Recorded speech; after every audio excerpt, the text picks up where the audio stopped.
ভারতে বসে বিগত আওয়ামী লীগ সরকারের সদস্যরা দেশের বিরুদ্ধে ষড়যন্ত্র করছে বলে অভিযোগ করেছেন বিএনপির মহাসচিব মির্জা ফখরুল ইসলাম আলমগীর। দেশ বাঁচাতে সকল ষড়যন্ত্র রুখে দেওয়ার আহ্বান জানিয়েছেন তিনি।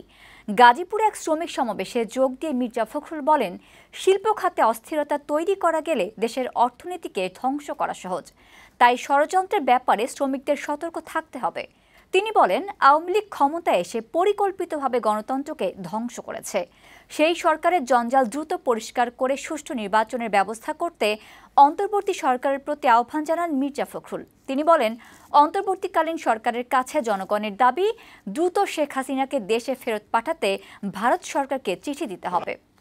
আমরা আমাদের কলকারখানাগুলোকে আমরা রক্ষা করব, আমাদের শ্রমিকদের সঙ্গে মালিকদের সঙ্গে আমরা ঐক্যবদ্ধ হয়ে কাজ করব, এবং সেটাই হোক এখন এই মুহূর্তে আমাদের সংগ্রাম। আর চোখ কান সোজা রাখা, একসাথে কাজ করার জন্য করতে হবে।